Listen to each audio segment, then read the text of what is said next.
Boa tarde a todos.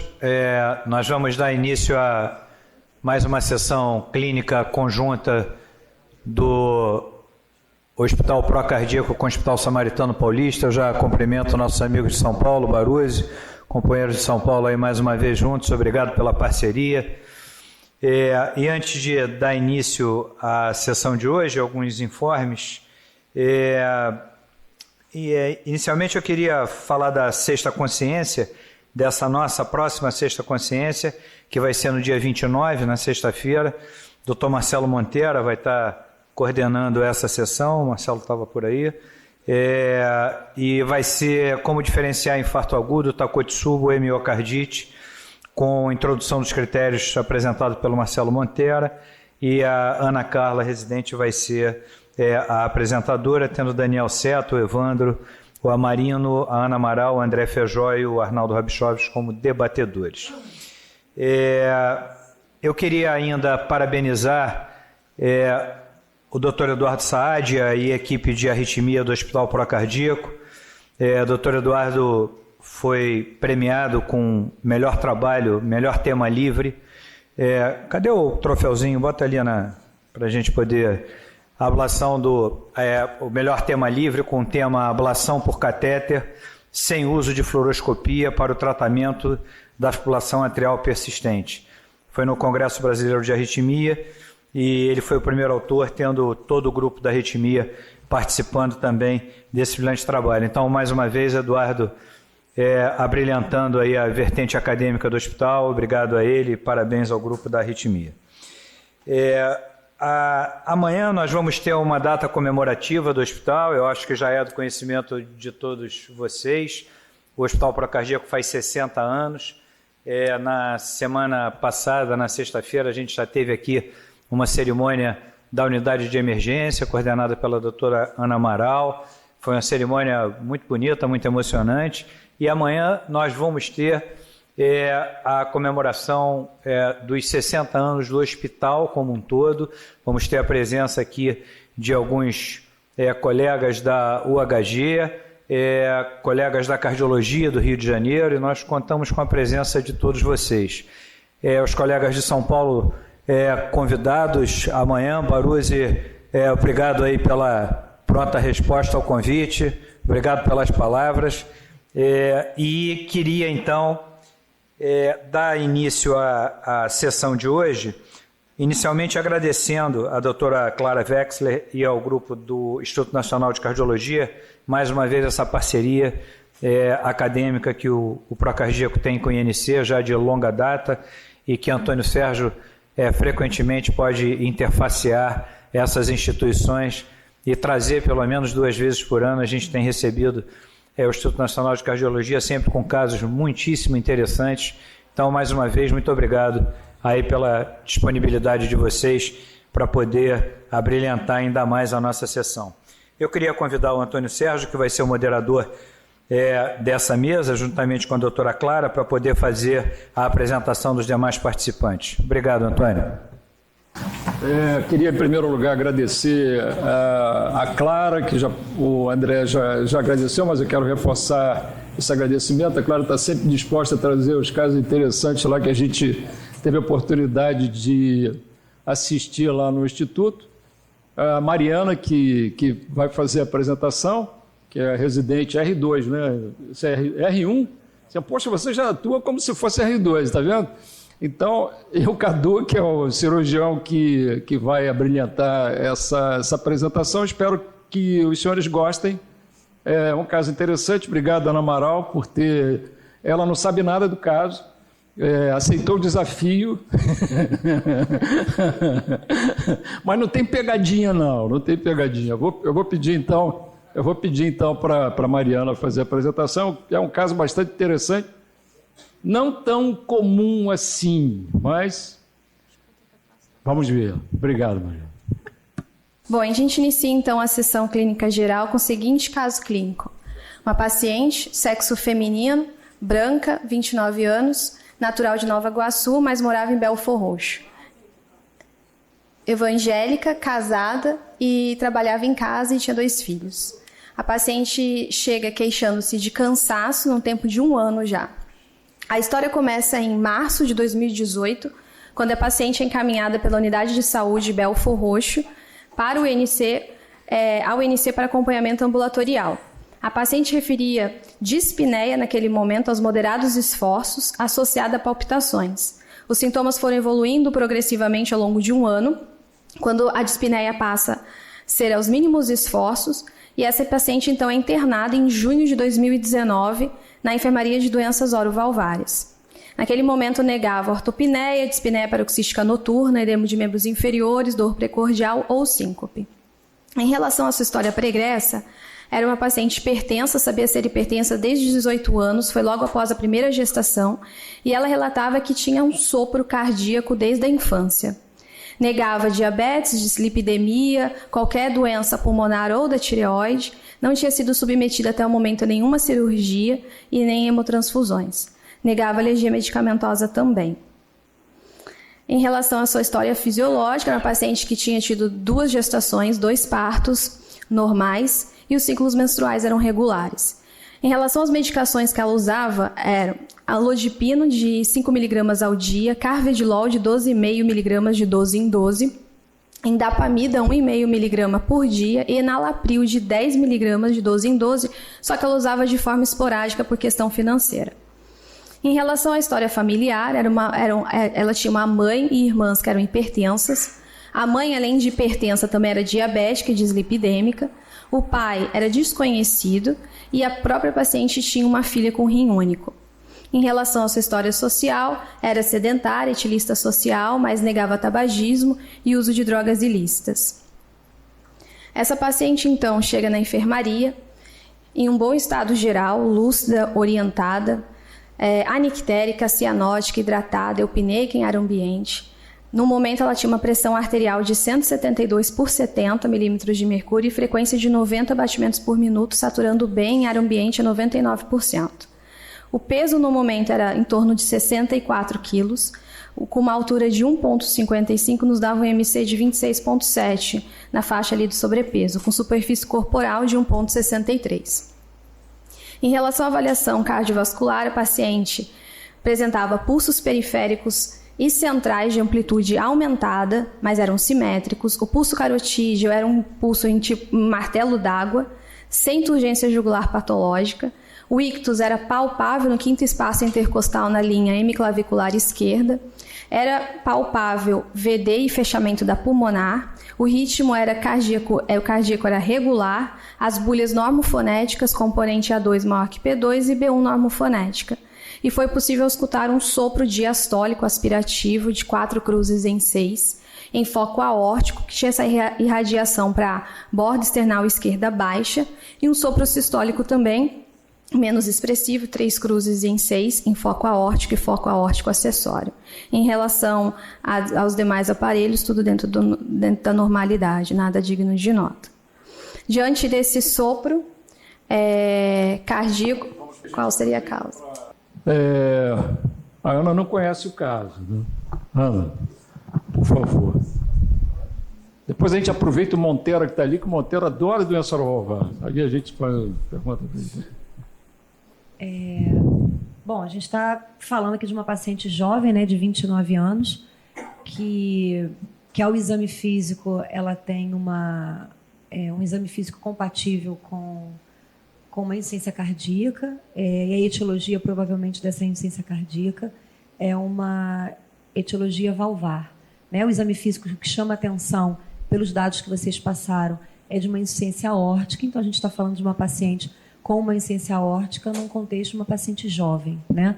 Quando a gente pensa em etiologias de insuficiência aórtica, a gente deve pensar em doenças degenerativas, podendo ser essa aorta, essa válvula bicúspide ou não, menos provável pela própria idade da paciente. A gente poderia pensar também em causas de degeneração mixomatosa, em causas de doença do próprio tecido conjuntivo, e aí talvez mais compatível com a idade da paciente, né? Síndrome de Marfan, por exemplo, pode evoluir com dilatação e com a própria insuficiência aórtica, ou até mesmo um caso de endocardite, e que possa levar à degeneração dessa dessa válvula. Então, assim, num primeiro momento, sem a gente ter nenhum outro dado a mais de contexto assim próximo, vem dizendo que é uma doença que vem progredindo. Não sei se teve febre, se tem alguma coisa que faça a gente pensar em alguma característica assim mais insidiosa para a insuficiência cardíaca. Mas, num primeiro momento, acho que as principais causas de insuficiência aórtica que vêm à nossa cabeça seriam essas. É claro que isso tem que ser explorado com mais dados agora clínicos e até mesmo de exames de imagem para a gente poder avaliar melhor como é que está esse VE, essa aorta e a própria válvula. Montella, você quer uma opinião? Primeiro, doença crônica, você tem dissociação de pulso, né? Você tem uma hipertensão sistólica com uma diastólica baixa. O que caracteriza você? A diastólica está tão baixa, que é 70, para uma insuficiência aórtica, quando é grave, você espera uma dissociação maior. Quando a diastólica começa a subir e se aproximar de 90, já é um sinal indireto de aumento do drive simpático periférico, perdendo a capacidade adaptativa periférica. Porque, na verdade, a IAO grave, ela distende a crosta de aorta, manda um sinal para a periferia para receber um volume que ela não recebe, porque o volume retorna. Então, por isso você tem a chamada dissociação. Então, quando começa a subir a diastólica para dito, entre aspas, valor normal, é um indicador que a doente não está indo bem. Indicador de drive simpático aumentado. Esse é o primeiro ponto, só para chamar a atenção. E dentro ainda, como a Ana falou, a Ana já apontou outros aspectos. Outro ponto é uma paciente chamada beta-bloqueador. Eu não tenho eco, não sei se houve alguma análise para isso, mas na presença de uma insuficiência aórtica de considerada significativa, o beta, por aumentar o tempo de diastase, não é um fármaco indicado nesse sentido. Então, se o paciente desenvolve sintoma e o sintoma estando vinculado à doença valvar, não é o beta-bloqueador o fármaco indicado. A indicação aí entra, é uma discussão a posteriori, é intervenção na doente. Você pode dar vasodilatadores temporalmente até você empurrar para esse ponto. E o terceiro ponto, que é jovem. Então, a doença congênita ela pode estar vinculada dentro do quadro dessa doente. Não é comum válvula unicúspide conseguir evoluir a longo prazo com ausência de sintoma. A bicúspide poderia estar mais vinculada por ser precoce. A doença reumática, na época da Santa Casa, de cara, ia pensar em doença reumática, mas geralmente a doença reumática ela evolui mais a longo prazo na doença aórtica do que na mitral. Na mitral, a doença reumática é mais precoce e é nessa faixa etária, enquanto que a doença aórtica reumática beira a faixa etária depois de 50 anos, porque leva em torno de 2 a 3 décadas para que possa promover uma deformidade reumática ao ponto, porque o ventrículo se adapta bem a volume. A tendência do ventrículo é se adaptar bem a volume. Então, no caso aqui, como fator determinante, entraria, não comumente reumático, está dentro do ensejo, ou bicúspide nessa doente, para que pudesse justificar, quer dizer, assim, esticando o máximo. E tem uma dor de morte, você falou que tinha um BD palpável, ela é magrinha, não? Porque não tem no exame clínico. Se ela for magrinha, pode ser palpável. Ela tem 26 de sobrepeso. E ela tem uma mama bem... porque você está botando A2 maior do que P2 e não P2 maior do que A2, né? Porque normalmente o A2 é maior do que P2. O som aórtico é 6 a 7 vezes superior ao som pulmonar. Isso já é normal. Então, quando você põe A2 maior que P2, é esperado. Quando é igual, você já indica aumento do componente P2, porque ele deveria ser 6 vezes mais baixo. Então, só A2 maior que P2 não me diz nada. Então, se fosse o inverso, ok. Bionormofonética é um dado importante, porque indica que, pelo menos, não tem ou comprometimento mitral associado, seria o comum na doença reumática, seja do ponto de vista estenótico, ou componente associado do ponto de vista de regurgitação. E, por fim, não vejo nenhum relato de Flint, que seria um indicador de gravidade, o ruflar diastólico nesse doente para uma estenose mitral funcional na presença de uma insuficiência aórtica grave, que seria outro indicador. Luiz, antes de passar para você, eu vou pedir, viu, o pessoal de São Paulo, Maruzzi, alguma consideração, além do que já foram feitas? Das que foram Sim, pessoal, boa tarde a todos, sempre é um prazer e uma honra. Só acrescentando, ela me parece que não tem nenhum estigma de doença de Marfan, talvez faltou aí algum dado nesse sentido, para valorizar a doença de tecido conjuntivo, como foi citado, não sei se ela tem algum estigma de Marfan. E lembrando também que a sífilis é uma doença que está em ascensão no nosso meio, e ela é uma doença infecciosa que pode levar à insuficiência aórtica. Então, só um acréscimo pequeno em relação à lembrança dos diagnósticos diferenciais etiopatogênicos, ficaria também a sífilis, embora paciente jovem, mas acho que também não dá para descartar 100% essa hipótese diagnóstica. Obrigado. Obrigado, Barroso. Luiz. Quando nós temos um paciente com estenose aórtica, a gente sempre se pergunta, é uma estenose subvalvar, valvar ou supravalvar?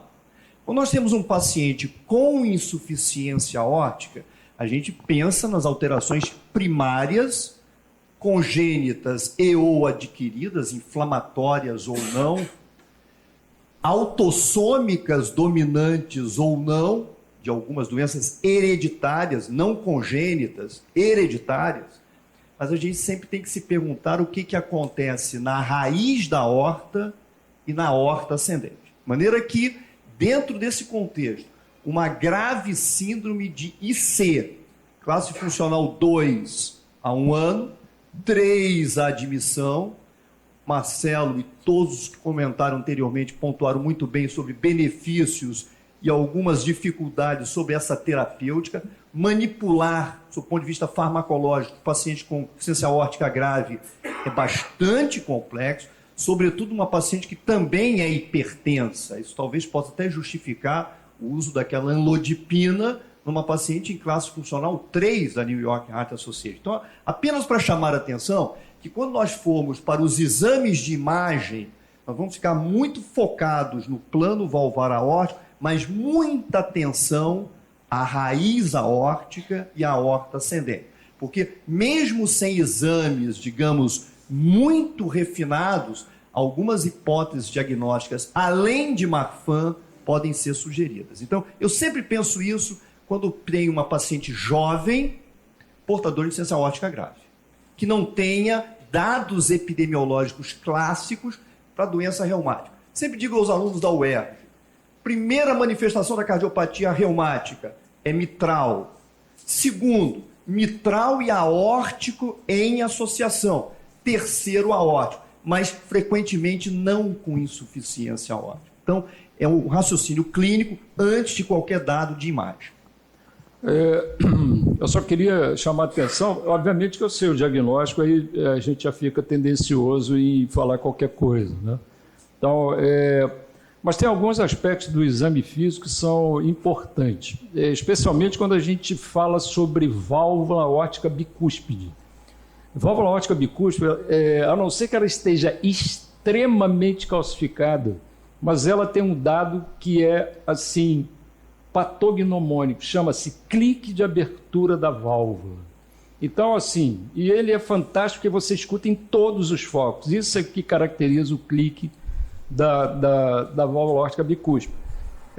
A outra coisa é que se o cardiologista vê 100 pacientes por ano no ambulatório e não fez o diagnóstico de pelo menos um caso de válvula aórtica bicúspide, deixou passar o diagnóstico, porque é a cardiopatia congênita mais comum que existe.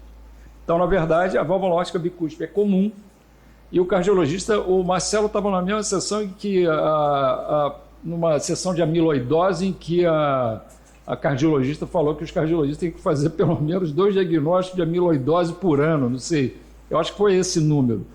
Mas o mesmo se diz com a válvula aórtica bicúspide. Então, o que falta no exame físico dessa doente é exatamente um clique, que poderia apontar para esse diagnóstico. Então, se não tem clique, e numa paciente relativa jovem, né, de 29 anos, a gente já poderia, pelo menos, afastar esse diagnóstico da válvula aórtica bicúspide. Bom, então aqui eu tenho uma tabela adaptada do UpToDate, com todas essas possíveis causas primárias para a insuficiência aórtica que todos aqui já discutiram. Seria por causa de uma hipertensão, sendo paciente hipertensa, dissecção de aorta, trauma, ou uma calcificação da válvula aórtica, a degeneração mixomatosa, como foi lembrada, doenças congênitas também, doença reumática, síndromes genéticas, até mesmo a endocardite infecciosa. Essas são as possíveis causas. Dando continuidade, a paciente, então, internada na nossa enfermaria, Realiza exames laboratoriais, um hemograma inocente, hemoglobina de 12, hematócrito de 35, leucograma e número de plaquetas normais, uma bioquímica com função renal normal, sem nenhum distúrbio hidroeletrolítico e enzimas hepáticas também. Um exame laboratorial normal. Não foi pesquisado o Luiz, não, né? Não foi. Não. Tá bom. Então, Baruzzi, não foi feito o exame laboratorial para afastar a possibilidade de ter sífilis, viu? A radiografia de tórax. A paciente, então, faz a radiografia de tórax. Mas olha só, essa imagem mostra uma grande área cardíaca. Vocês sabem que as maiores áreas cardíacas que a gente encontra em cardiopatas é da insuficiência aórtica, né? The king of the heart, né? Então são os corações muito grandes. Então o que a gente observa aqui, tem algumas coisas interessantes, que como eu sei o diagnóstico, aí eu fico assim, tentado em admitir que possa haver alguma coisa aqui que chame a atenção. Mas o que a gente vê é o seguinte, o pulmão, existem sinais de congestão venosa pulmonar e às vezes dá a impressão de ter mais do que congestão venosa, às vezes dá a impressão de ter hiperfluxo. Mas não é simples, né? Porque, por que do hiperfluxo? A gente está vendo aqui do lado esquerdo, a gente está vendo que tem hipertensão veno-capilar. Mas aqui do lado direito, né? Porque aqui a gente não vê a circulação pulmonar do lado esquerdo, aqui do lado direito, eu esperaria menos vaso aqui para baixo. Isso aqui tem importância, vocês vão ver no caso, né? Então, na verdade, existe uma grande área cardíaca. Essa é uma silhueta da doença aórtica, né? Então, o que a gente vê é que esse arco inferior direito, ele não só está prolongado, como ele está longe da coluna, sugerindo que o ato direito esteja crescido. Eu olhei em casa o raio-x e achei que tinha um duplo contorno, mas embora o duplo contorno esteja muito bem evidente aqui nessa projeção, mas o bronquiforte esquerdo está levantado, mostrando que o átrio esquerdo também está crescido. O arco superior direito ele não está muito bem visível, mas a gente vê que a aorta está alongada, o arco médio está escavado e existe um grande aumento do arco inferior esquerdo que mergulha no diafragma, sugerindo que efetivamente o ventrículo esquerdo esteja crescido.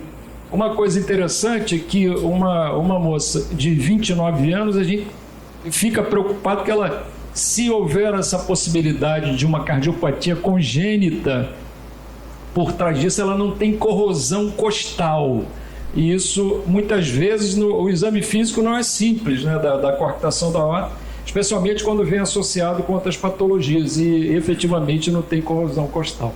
Eu não sei se tem o perfil. Tem, perfil tem. E o perfil, tá difícil a gente ver se o ventrículo direito está crescido, mas ele parece que encosta mais do que um terço ali do diafragma. A gente vê a entrada da veia cava do diafragma, não do externo. A gente vê a entrada da veia cava aqui posteriormente. E esse raio-x está um pouco obliquado, mas o ventrículo esquerdo está nitidamente crescido. Eu não consigo ver um crescimento até o esquerdo aqui não, mas eu acredito que também existe. Então, Marcelo. Volta aquele slide lá das causas, por favor. Então, veja bem, você tem ali uma área cardíaca aumentada, assim, não é doença aguda, então você já tirou tudo que for agudo daqui, porque doença aguda não ficaria 1 ano. Você já vai descartar tudo que é agudo aqui. Então, você parte para uma análise de que eu tenho uma doença valvar associada com componente miocárdico, porque o coração está como os maiores ventrículos da doença valvar, como o Antônio já pontuou, advém da insuficiência aórtica. Mas isso leva anos para se desenvolver. Então, normalmente, como você se reporta na época das cardiopatias reumáticas, quando se achava que tinha chamada miocardite reumática e viu-se que o grande componente, na época, não era o componente somente muscular e que havia necessidade de ter o componente mitral associado, e esse sim é que promovia a remodelagem excêntrica ventricular. Isso é uma mudança de paradigma que levou anos até se chegar a essa conclusão. Ao se plotar isso para esta doente, ao se plotar a mesma linha de raciocínio para essa doente. Então você conclui que não há dilatação da aorta, estão pegando o raciocínio do Luiz, então descartou a doença da aorta. Não vi cálcio no anel mitral, não vi cálcio no anel aórtico, descartei isso também. Vi sinal da bailarina, cresceu o átrio esquerdo para cima porque desviou o broncofonte no perfil e no ântero posterior ele não está apontando para o seio cardiofrênico. Então há uma sobrecarga P2 aumentada a longo prazo. Então, isso já faz pensar, então, em algo voltado para a doença congênita, uma pressão veno-capilar pulmonar, que é uma sobrecarga que já vem há anos nessa doente. E que agora, desde lá de trás, já pegamos casos lá na época da Santa Casa, que na verdade você pega o relógio biológico da pessoa, que na doença reumática só vai se instalar a doença a partir da 5ª década, e ela leva 2 décadas para acometer o ventrículo, por isso que é doença de 70, 80 anos, você pega o relógio biológico e joga lá para trás o relógio biológico. É como se a agressão do coração começasse aos 5 anos de idade. Então, aos 10 anos de idade. Então, ela vai abrir aos 32 anos de idade. Mas o relógio biológico continua se o problema for valvar congênito. 2 décadas para que a sobrecarga de volume leve à remodelagem excêntrica progressiva. Então, o fator, seja bicúspide, ele entra como um grande determinante, como um provável fator determinante para que esse ventrículo chegasse ao ponto que chegou a dilatação ventricular. Uma vez que, pelo seu exame clínico, estou me baseando nele, não há doença mitral. Você não descreveu, então estou acreditando que não há. Pode até ter uma secundária por tétering, mas pela sua descrição, bulha normofonética, ausência de sopro, e principalmente não tem nenhuma B4, que é um sinal de gravidade, nenhuma B3, que é um sinal de severidade da insuficiência aórtica, que eu esperaria, eu ficaria, então, nessa semiótica toda, né? Atrás da válvula bicúspide precoce numa doente de origem crônica, já levando uma sobrecarga crônica. Eu só viria hipertensão veno-capilar porque é uma IC tratada. Ainda só na base da semiótica, né? Após a radiografia de tórax, a paciente então realiza o eletrocardiograma. Chama atenção nesse eletrocardiograma a paciente em ritmo sinusal, 1, 2, 3, 4, frequência cardíaca em torno de 75 batimentos por minuto, aproximadamente. O ritmo é sinusal e não há uma alteração marcada do intervalo PR. Então, eu diria que limítrofe, talvez em 0,20, 200 milissegundos o intervalo PR, mas chama atenção logo nessa análise do ritmo sinusal e do intervalo PR, uma inscrição de onda P que indubitavelmente sugere uma sobrecarga atrial esquerda e há um certo apiculamento também dessa onda P, sobretudo no plano frontal, D1 e D2, isso está muito marcado, mas eu valorizaria mais uma sobrecarga atrial esquerda e o que mais chama atenção no eletrocardiograma é a marcada sobrecarga ventricular esquerda, que não há a menor dúvida, não precisamos colocar nenhum índice de avaliação de ventrículo esquerdo em termos de sobrecarga de volume, para que a gente possa inferir que haja uma importante sobrecarga ventricular esquerda. Nesta particularidade, Montera, quando você muito bem descreve a teleradiografia de tórax que o Antônio Sérgio já havia descrito, eu chamaria atenção que com 1,55 m de altura, o IMC leve sobrepeso, 26,5 de MC, aquele botão aórtico, ou seja, o primeiro arco da silhueta cardíaca esquerda, me pareceu proeminente. Então é só para chamar a atenção, porque eu continuo muito atento, como eu já tinha dito, à raiz aórtica e ao arco aórtico. Basicamente, é isso que eu vejo no eletro. Ritmo sinusal, sobrecarga de câmaras esquerdas, com padrão de sobrecarga de volume assim, inquestionável, uma expressão do ventrículo esquerdo quase que total em todo o eletrocardiograma de 12 derivações, sem distúrbios de condução intraventricular, sem distúrbio de condução atrioventricular, talvez um BAV do 1º grau. Essa é a minha visão. Só chamar a atenção, o eixo não está desviado para a esquerda. Então, você pode perceber isso quando você tem um doente com sobrecarga esquerda, por problema valvar, e pegando o raio-x que você mostrou a possibilidade de sobrecarga direita, eu não tenho eco até agora. O eixo elétrico dessa doente aqui não está desviado para a esquerda.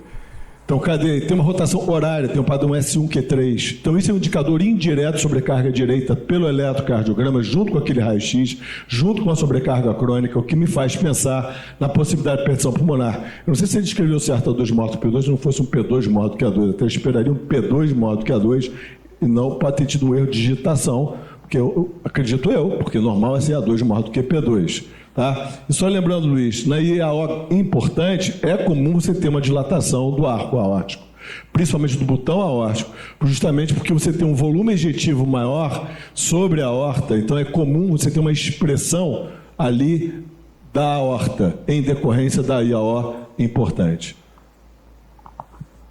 Eu poderia chamar a atenção que a gente vê em algumas derivações ali, especialmente D2, D3 e AVF, uma onda aqui, né, que parece uma hipertrofia septal, né, que isso aí poderia indicar isso. Mas é complicado a gente falar isso, né? Mas claro, eu não sei se você tem alguma consideração a fazer antes da gente ver o eco, porque o eco faz o diagnóstico. Olha só, essa discussão da etiologia da insuficiência aórtica é sempre muito interessante. A insuficiência aórtica é uma das lesões que, quando a gente não tem aquela coisa clássica do nosso meio, que é a doença reumática, a gente abre um leque de opções exatamente fazendo essa discussão, que eu acho extremamente válido. E eu examinei essa doente, realmente o que chamava atenção era a gravidade da lesão aórtica dela. E a gente sabe que a insuficiência aórtica tem uma ausculta muito difícil quando ela não é além de moderada. De leve a moderada, a gente muitas vezes deixa passar a ausculta de insuficiência aórtica. Ela definitivamente não tinha clique de ejeção aórtica, como você comentou, pensando em estenose aórtica bicúspide. Ela tinha basicamente uma grave insuficiência aórtica. E não sei se vocês notaram na historinha dela, que ela tinha um sopro desde criança. Isso. Os pais falaram que eles sabiam que ela era portadora de um sopro, desde a infância. Então, isso realmente abriu outras opções para a gente, baseado nessa falta de outras características dessa etiologia. A doença reumática, realmente, a gente sempre tem que pensar, mas a mitral é, obviamente, mais acometida. Nós temos alguns pacientes que evoluem com insuficiência aórtica pura, o tempo inteiro, sem lesão mitral. Isso existe. Mas, realmente, a mitral domina, a dupla lesão mitro-aórtica fala em doença reumática, o clique de ejeção fala em estenose bicúspide. Eu estou citando as coisas mais do dia a dia. E essa historinha do sopro dela desde a infância. E realmente, o que chamou atenção, e, obviamente, esse Q em D2, D3, AVF, V5 e V6 também chamou atenção, que é uma patologia. A gente sabe da patologia que acompanha essa alteração, uma patologia congênita. Isso também chamou atenção, eu comentava até com Mariana sobre isso. Então ficamos aí, obviamente o ecocardiograma nos ajudou muito, mas essa discussão que vocês tiveram agora, realmente nós tivemos lá, e eu acho extremamente interessante como nós, clínicos, como vamos conversando, afastando as situações e tentando chegar no ponto aí da etiologia. Só complementando o que você e o Montero falaram, e essa discussão, é que o eletrocardiograma dessa doente, se a gente se abstrair isso do raio-x, né? Porque normalmente quando a gente examina o doente, o cardiologista faz um eletrocardiograma antes de ver o raio-x, né?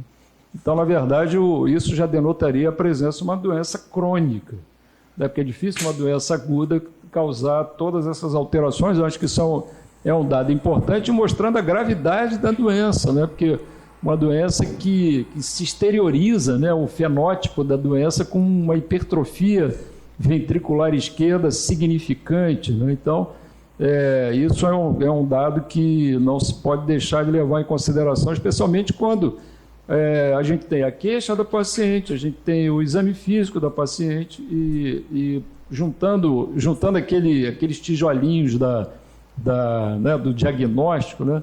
Alguns dados, né? Quando a gente olha retrospectivamente é sempre mais fácil, né? E isso que a Clara chamou a atenção, dessas ondas Qs, né? Envolvendo a parede inferior e a parede lateral, que poderia apontar ainda mais uma vez, junto com o sopro desde a infância, para uma cardiopatia congênita como a base do diagnóstico da doença. Eu pedi ao Roberto, você vai passar. agora. Eu não sei se o Baruzzi quer fazer alguma consideração. Baruzzi. Justamente, uma doença de longa evolução, esse sopro já detectado desde a infância, será que existe alguma fístula? É um estado de alto débito, né? Então, não sei se existe alguma fístula direita, esquerda. Não tem nada a acrescentar, não. Vamos seguindo aí. Obrigado, pessoal. Só sabe, né? Uma das possibilidades que poderia ser aventada seria uma comunicação do VE com o ato direito. Né? Isso aí, eu tive a oportunidade de estudar muito cardiopatia congênita, porque não tinha jeito, né? Na época em que a gente começou a fazer cardiologia, você tinha que saber, cardiopatia congênita, tinha pouca gente dedicada especificamente a estudar cardiopatia congênita. No Instituto Nacional de Cardiologia, a gente era obrigado a saber tudo. Ou pelo menos saber não, estudar tudo, né? E entrava sempre no diagnóstico diferencial essas comunicações do VE com o ato direito, e o CIV associado e desencadeando uma insuficiência aórtica importante. Quer dizer, então, a gente vai ter a oportunidade de ver o eco agora, Mariana. O sopro sistólico para external esquerdo, importante, não foi mencionado no exame físico. Foi. O que acontece é o seguinte, essa associação do CIV com insuficiência aórtica é sempre complicado. Por quê? Porque o exame físico não é simples. Então, o exame físico ele surpreende a gente. Não é? Por quê? Porque nem sempre a manifestação do CIV é tão evidente. Então, isso o Perloff já descrevia isso, né? Eu tive a oportunidade de ver poucos casos de CIV com insuficiência aórtica e não era simples você identificar o CIV pelo exame físico, não. E só para a gente lembrar, o Perloff, quem tem o livro do Perloff, eu tenho a oportunidade de ter esse livro, tem alguns outros, mas, de qualquer maneira, ele chama muita atenção do exame físico desses pacientes que o diagnóstico do CIV nesse, porque o CIV... Olha só, o CIV, o cardiologista tem que botar a mão no peito do doente. É aquilo, né? CIV pós-infarto, né? A diferença entre o CIV e a insuficiência mitral aguda causada pelo infarto, se o doente não estiver chocado, é mão no peito. Se tiver frente, é CIV. É simples assim. Então, mas na cardiopatia congênita, principalmente nas associações, isso não é tão simples assim, não.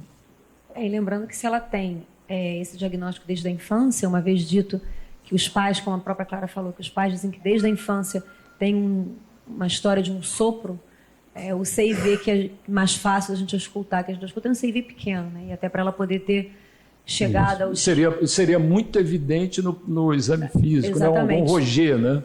Um Roger. Chegando aos 29, isso, com pouco sintoma, enfim, teria que ser um CIV pequeno. Não, poder ter sopro, né? O CIV maior, a gente teria uma dificuldade maior de ausculta. Eu vou passar para o Salomão. Por favor. Antes de passar para você, a gente tem que levar em consideração que essa moça teve 2 partos, né? Normais. Né? Então, é uma coisa espetacular como esses pacientes eles toleram essas patologias. Né?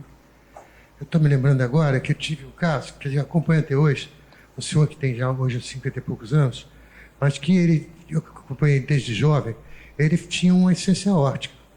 Só que, na realidade, a insuficiência aórtica dele era secundária ao refluxo do CIV, que tinha fechado. O CIV fechou, ficou insuficiência aórtica. Ela foi agravando, ele acabou tendo que operar agora recentemente, mas isso pode ser isso aí. Bem. Vamos, Maria. Vamos ao diagnóstico. Então, a paciente realiza o ecocardiograma transtorácico assim Roberto, que chega na enfermaria. Em relação à válvula mitral, a princípio, pelo menos por aí não dá para ver alterações grosseiras, né? Por enquanto, às vezes levanta a questão de uma abertura um pouquinho dome, mas nada bastante conclusivo, e uma válvula aórtica um pouco espessada, um anel aórtico que até aqui não parece expressivamente alterado, por enquanto. Tem outros? Roberto, olha só, o que eu tive O que eu tive a impressão é de que esse folheto aqui da horta, ele vem mais para dentro do ventrículo esquerdo do que normalmente. Não dá para ver. Mas é ver muito bem, né? É difícil de ver por isso. Não está muito claro. Está muito evidente, né? Vai ter. Não está muito claro. O que acontece às vezes em válvula bicúspide, né, quando a gente suspeita uma característica, a válvula aórtica faz como se fosse um aspecto que sugere, às vezes, válvula bicúspide, é uma movimentação um pouco anômala do folheto aórtico, faz como se fosse um prolapso, um discreto prolapso da válvula aórtica. E às vezes vem associado, né, o válvula bicúspide com a patologia da aorta associada, que é doença médio-necrose, né, com alterações que eles descrevem. Mas, assim, por aí não dá para ver alterações significativas. Tem mais imagens. Tem muita imagem aí, viu? Aí já começa, né, a aparecer as alterações, né, um mosaico de cores diastólicos, que aparentemente é até excêntrico, né, não é um jato concêntrico, que às vezes até dificulta um pouco a quantificação, mas parece uma recrustação aórtica excêntrica, né, que expressiva, né, num primeiro momento. Tem mais. O Roberto, ainda tem outra coisa aqui. Desculpa, mas eu conheço o caso, né? Só voltando aqui um pouquinho, vocês prestem atenção. Presta atenção, porque me parece, olha só, que tem um fluxo aqui indo para o ventrículo direito. Aqui. É um fluxozinho de sangue ali para o ventrículo direito. Um CIVzinho ali, provavelmente, né? Segue agora, a recustação é nitidamente uma recustação excêntrica, né? Segue adiante. Aqui agora num corte 5 câmaras, né, que a gente vê as duas cavidades atriais, as duas ventriculares e o trato de saída, né, aórtico, né, com válvula aórtica, né, com refluxo, né, diastólico através da válvula aórtica, que parece, né, pegar uma área extensa, né, do trato de saída aórtico. Ainda não é suficiente ainda para quantificar totalmente. Acho que o Doppler daí tem vários aspectos. O Doppler contínuo de circulação tem mais imagens que possam Desculpa, não, já é o laudo. Não tem mais. Não. Volta só um minutinho. Parece. Ele é subaórtico, né? Em relação a detalhes da válvula aórtica, a gente não tem, não dá para ver muito bem. O que dá para ver é que é uma insuficiência aórtica que aparentemente é grave, mas que só essas imagens não são suficientes para caracterizar. Daí você lança mão, né, de todos os parâmetros para que caracteriza uma insuficiência aórtica grave, que é a área do trato de saída que o mosaico atinge na diástole, o fluxo contínuo através do trato de saída, que dá um PHT, né, um PHT significativo, o corte supraesternal mostrando as velocidades, e o mais específico que tem ainda é o fluxo reverso pela aorta abdominal. Aparentemente parece um ventrículo aumentado, né, de volume, com um padrão de sobrecarga de volume e uma regustação aórtica aparentemente expressiva, e aquele possível CIV que o Antônio Sérgio ressaltou. Mas até aí, só por essas imagens, assim, caracterizar detalhes assim, da válvula aórtica e da aorta, acho que ainda não... Obrigado.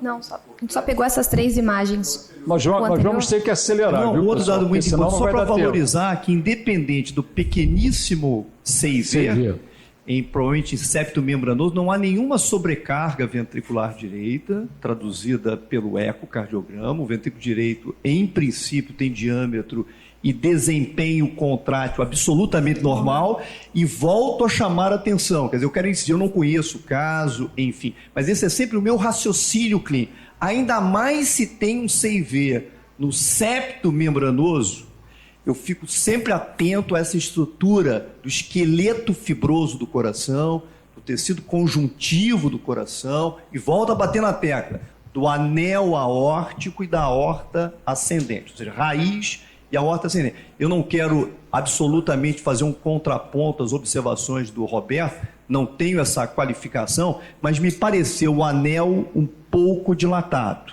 Não somente a alteração de folheto, mas da estrutura da raiz aórtica, do anel aórtico. Me pareceu. Luiz, Não é nada assim, por aí, só que chame que seja tão expressivo. Para falar em válvula bicúspide, esse corte também não é suficiente. Para isso, a gente precisa do corte transverso, que vê a abertura da válvula, ela abrindo como se fosse a boca de peixe. Quer dizer, não é suficiente para ver, enfim. Pelo tipo de regustação, que parece excêntrica, parece um problema fundamentalmente, talvez, no folheto não coronariano.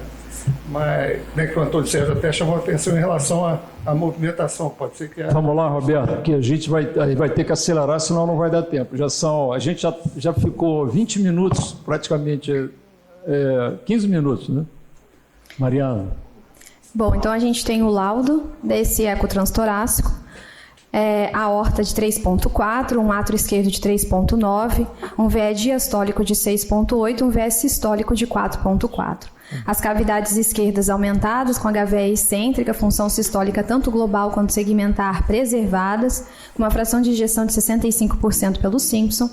A válvula aórtica encontrava-se espessada, era tricúspide e com uma insuficiência aórtica grave. Gradiente máximo de VAO de 23 milímetros de mercúrio, e uma CIV subaórtica com shunt esquerdo-direito com gradiente máximo de 126 milímetros de mercúrio. E foi colocado no laudo e discutido com o grupo do ECO que não era possível definir a causa da insuficiência aórtica por esse exame torácico. Então foi solicitado um novo ecocardiograma transtorácico só para avaliação dessa insuficiência aórtica. Então, Mariana, vamos acelerando, porque vamos... As fotos já estão formuladas. Isso. Eu acho que você pode passar para o diagnóstico, porque... Posso passar, então? Pode.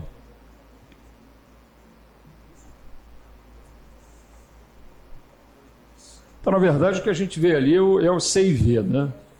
Exato. Então, esse é o laudo do segundo eco transtorácico, que mostra a válvula aórtica tricúspide com espessamento do folheto coronariano direito.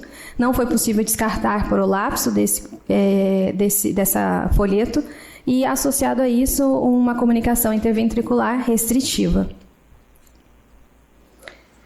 Aí a gente chega, então, ao resumo do caso clínico. Uma paciente jovem, 29 anos, com uma CIV e insuficiência aórtica grave sintomática. O que fazer?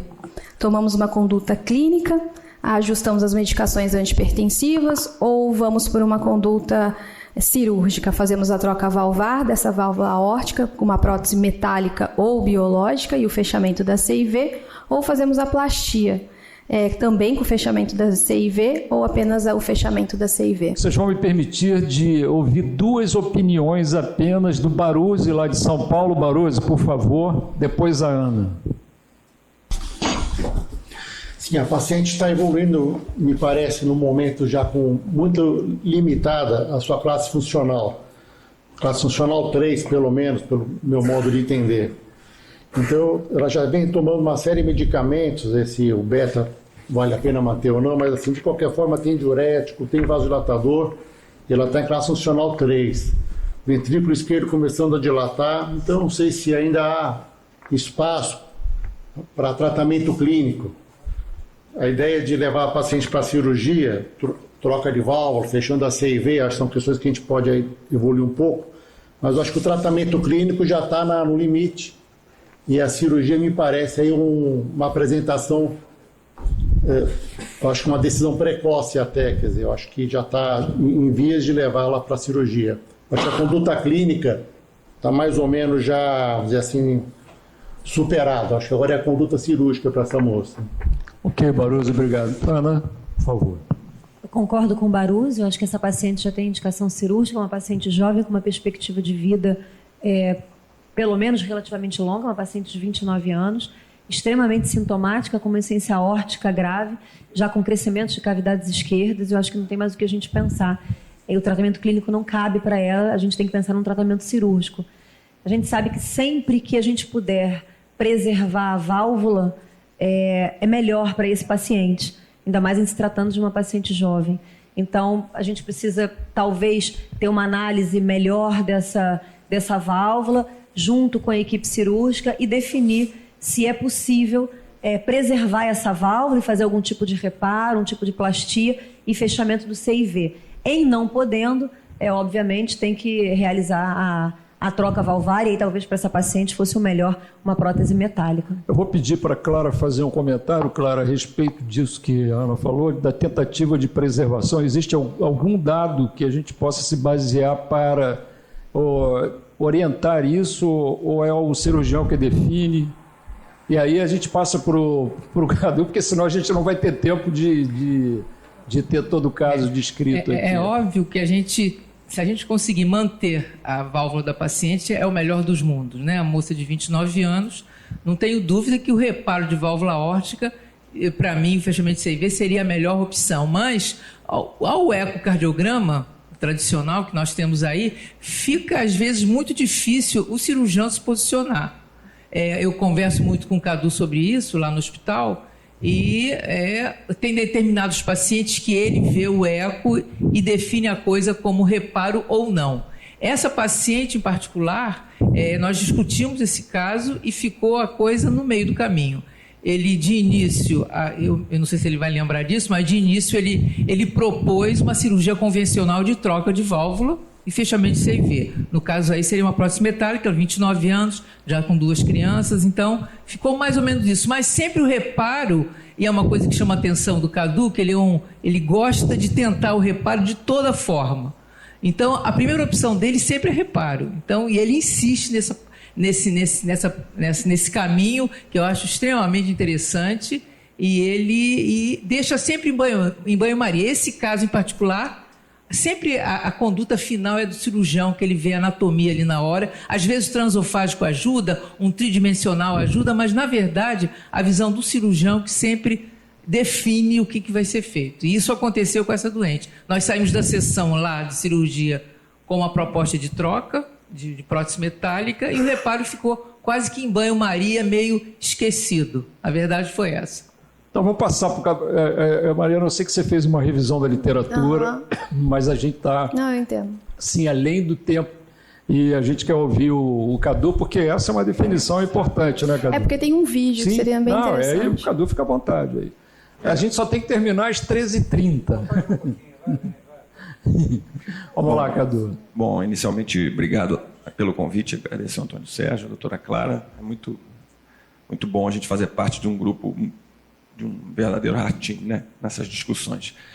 Bom, tentando pegar esse gancho do comentário da doutora Clara, a nossa dúvida em relação à válvula aórtica, em relação à plastia, à preservação da válvula aórtica, ela sempre gira em torno realmente da anatomia. E é baseado na anatomia, e foi baseado na anatomia que um grupo específico, um cirurgião específico, desenvolveu uma classificação, que eu acho que a gente tem até aí num próximo slide, semelhante, pegando os conceitos do Carpentier para a insuficiência aórtica, que é a classificação de insuficiência aórtica desenvolvida pelo Carpentier, ou seja, movimentação das cúspides, movimentação normal, movimentação excessiva e movimentação diminuída, pouca movimentação. Esse caso aí, quando se classifica nos determinados níveis, movimentação normal, movimentação excessiva e movimentação diminuída, é que se encaixam as propostas cirúrgicas. Na movimentação normal das cúspides, a gente tem basicamente um problema associado com a raiz aórtica, como o doutor Luiz Antônio, ali, esse aí. Então, essa é a classificação mais aceita pelos cirurgiões. É um cirurgião europeu que propôs, Gebrini, do grupo da Bélgica.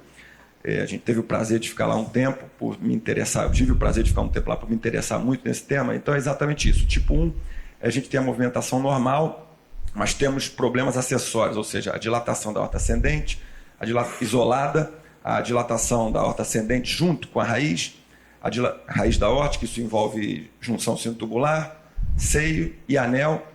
Num C a gente está falando só do anel, e no D a gente está falando de perfurações.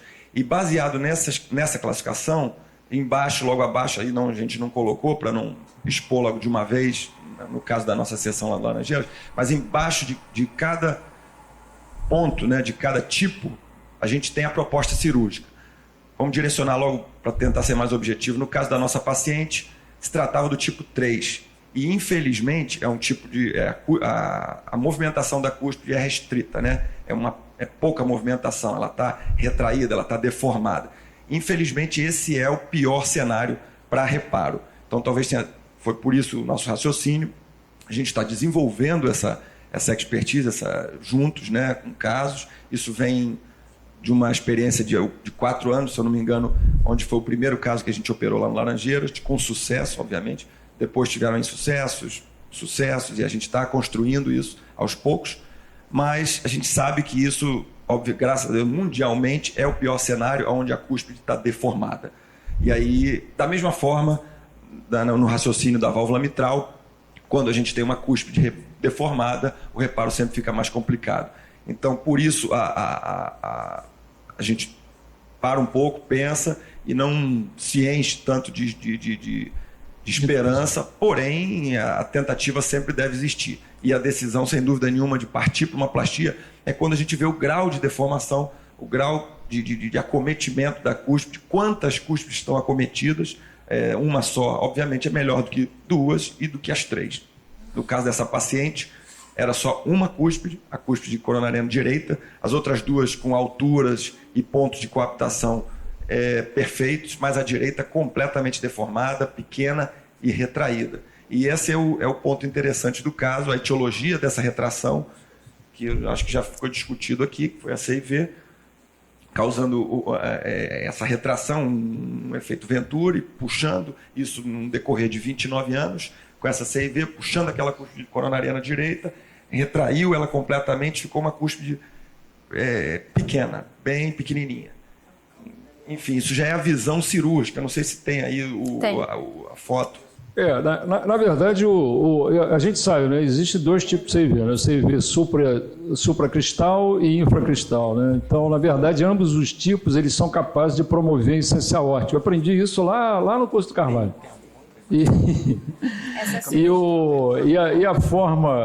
Essa forma supracristal e infracristal, dependendo de de onde o CIV está envolvido, isso pode fazer com que ou a cúspide não coronariana ou a cúspide coronariana direita elas fiquem acometidas, né? Então, na verdade, quando é supracristal, me parece que a cúspide coronariana direita é mais acometida, se a minha memória não está falhando.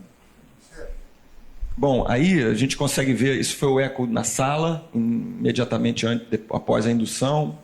A gente conseguiu determinar que, graças a Deus, que era um acometimento principalmente de uma cúspide só, à direita, as outras 2 sem espessamento, perfeitamente normais, com o ponto de coaptação simétrico, estava tudo ok, mas a direita levando esse refluxo assimétrico, como o doutor já tinha pontuado, para cima, ficou bem nítido isso daí para a gente. E isso animou mais um pouco, antes até da esternotomia.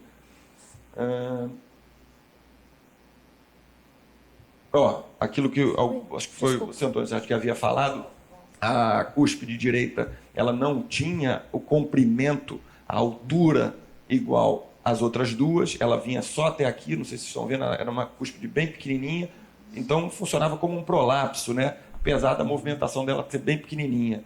Então, por aqui tinha quase que um orifício, né? Quase que uma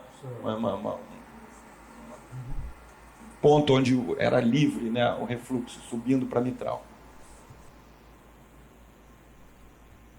Eu acho que isso é um outro corte, mostrando o grau de insuficiência. E logo após o reparo. Não, antes, perdão, esse ainda não tem o reparo. Olha o orifício aqui onde estava, a cúspide é pequena, ela vem até aqui embaixo, ou seja, ela tem um comprimento, uma altura onde deveria coaptar. A direita é bem mais baixa. Acho que dá para ver um pequeno orifício aqui. Esse orifício era por onde vinha toda a insuficiência aórtica. Aqui dá para ver melhor, se tivesse um pausa. Aí, isso é um orifício, porque a margem livre da cúspide, ela vem aqui embaixo, Então, isso não havia coaptação das duas, da esquerda e da não coronariana, mas a direita ela não coaptava, formando um verdadeiro orifício, né? E aqui ela não se movia bastante.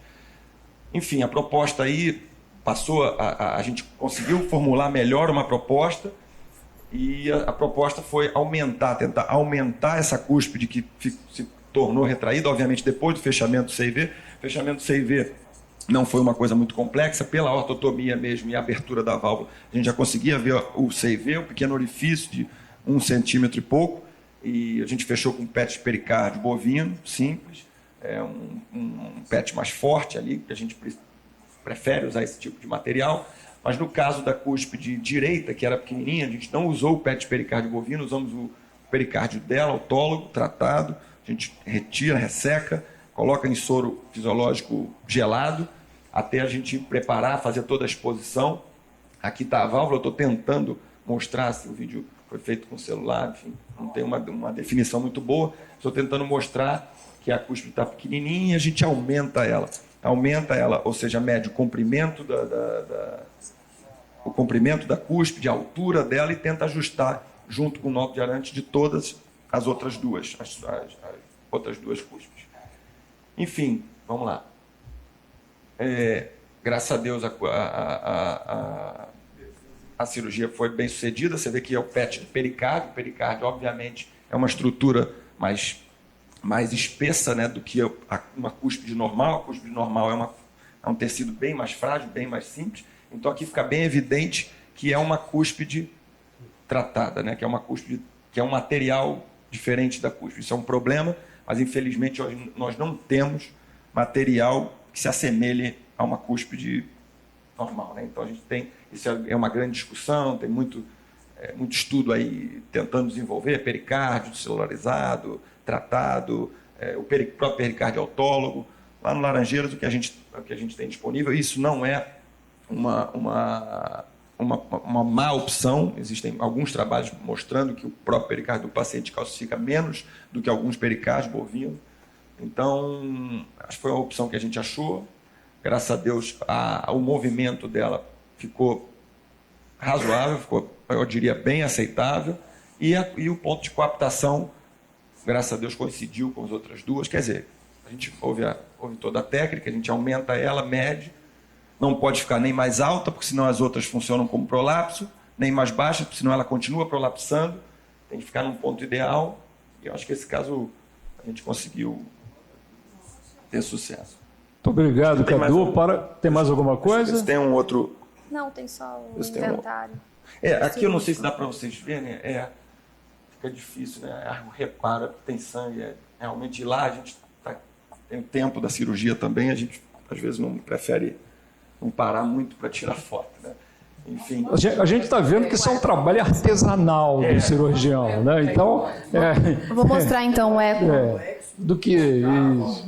Porque trocar válvula é simples, o cara vai lá e troca e pronto. O jovem médico, aluno, residente, às vezes não consegue alcançar que uma plástica valvar, tecnicamente, é muito mais complexa do que a troca convencional. E o resultado, se não for feito em mãos hábeis e experientes, que sobretudo possam fazer com adequação, o resultado pode ser uma catástrofe. Você pode sair da cirurgia pior do que entrou. Esse é o eco do pré-operatório comparando com o pós-operatório. Pré lá. Pré à esquerda e direita à direita o pós. Então, assim, realmente ficou bem legal. Muito bem. Eu acho assim, a mensagem, a insuficiência aórtica, que é uma doença que me interessa, muito tem me interessado, a gente tem tentado desenvolver essa questão da plástica. É uma doença que é bem tolerada, a gente já viu aí, ela se tolera, o paciente fica no consultório tratando com medicamento e tal. E esse movimento que a gente está tentando passar lá e encabeçar lá no Laranjeiras é um movimento de outras associações, principalmente europeia, americana, para trazer a cirurgia mais precoce e bem mais precoce. A gente está falando de trazer a cirurgia para paciente assintomático. E isso é um grande dilema, vai ser um problema, ainda é um problema, melhor dizendo, porque o paciente e o próprio cardiologista pode questionar o que eu vou ganhar se eu estou operando, eu vou entrar numa cirurgia sem sentir nada e vou sair dela melhor? Como é que é isso? Mas aí entra toda a questão do conhecimento de que a gente está pensando em longo prazo. Está falando de uma menina de 29 anos. Então, que na nossa concepção poderia ter sido operada até mais precocemente. Bem mais precocemente. O ventrículo talvez não tivesse crescido maior tanto, nem o ventrículo, nem o direito, nem o esquerdo, nem átrio, nem nada. Então, a gente sabe aí que a mensagem é essa: olhar para o paciente com insuficiência aórtica com um olhar diferente e não só tentar... Porque a gente sabe que é uma doença estrutural, é uma doença que não vai melhorar com a medicação. E a cirurgia, por mais que tenha a sua morbidade, a sua mortalidade, consegue desenvolver, né, consegue entregar resultados bons e duradouros. A gente tem muitos colegas cirurgiões com pacientes acompanhados aí há 25, 30 anos. Eu estou falando principalmente do Tirone Davi, que é o nosso colega brasileiro que está no Canadá. Tem um follow-up de pacientes com plástica e de todas as formas que eu estou falando, né? Não só do reimplante, tratando a aorta junto, como a válvula isoladamente. Tem pacientes com 25, 30 anos sem o menor problema, né? Ou seja, necessidade de reintervenções. Cadu, muito obrigado. Eu vou passar primeiro para São Paulo. Baruzzi, antes da gente terminar, queria suas considerações finais, por favor. Rápidas considerações. Obrigado, Antônio Sérgio. Mariana, parabéns pela apresentação. Obrigada. Eu finalizo aqui parabenizando mais uma vez os colegas do Procardíaco, um desfecho fenomenal, fantástico, uma dedicação enorme. Essa plastia da válvula realizada pelos nossos colegas, nem todos se atreveriam a fazer isso, e a maioria iria para uma troca clássica. Parabéns, resultado fantástico. Antes de finalizar, nossos parabéns aos 60 anos do Procardíaco. Nós temos uma profunda admiração por todos e só temos a agradecer a oportunidade dessa participação que vocês nos permitem e com muito carinho e humildemente nós agradecemos. Obrigado, parabéns ao Procardíaco. Muito obrigado, Baruzzi. Obrigado. Eu vou, antes de encerrar, o André permitiu aqui pelo menos 3 minutos de prorrogação aqui na nossa sessão. Vou pedir a Clara, a Ana, alguma consideração, Ana? Não? Clara, por favor, para encerrar a sessão. Realmente, essa paciente ficou no pós-operatório 2 dias, foi estubado na noite logo e ela foi para a enfermaria. Em 4 dias, 5 dias ela teve alta. Obviamente, é completamente diferente de uma cirurgia convencional de troca de válvula e eu acho que ela ganhou muito com esse reparo. Ela tem 29 anos, ela não faz uso de anticoagulação. Então, isso foi extremamente interessante. Apesar do trabalho todo, é como vocês falaram, o reparo de válvula mitral realmente é muito mais trabalhoso, porque a gente tem mais experiência do que a troca. A troca é mais simples, mas o paciente ganha muito. Ganha muito e a qualidade de vida é quase semelhante ao indivíduo que não foi operado. Então, esse reparo dessa menina aí foi fantástico. A gente ficou extremamente, muito feliz realmente com o resultado e eu acho que o Cadu foi a mola mestra aí dessa situação.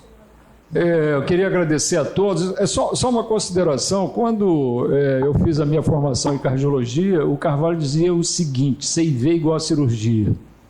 E por que ele falava isso? Exatamente por conta de tudo isso que a gente viu aqui e mais algumas coisas, né? O CIV pequeno está sempre colocando a pessoa em risco de ter uma endocardite. Então, além da desestruturar a base da aorta, existe essa possibilidade. Então tem muita gente, mas é um CIVzinho pequeno. Bom, e um CIVzinho pequeno que deu de resultado. Queria agradecer mais uma vez a todos. Mariana, desculpe, eu sei que você fez uma belíssima apresentação, a apresentação foi magnífica. Queria agradecer a todos. Muito obrigado. E vamos à próxima semana.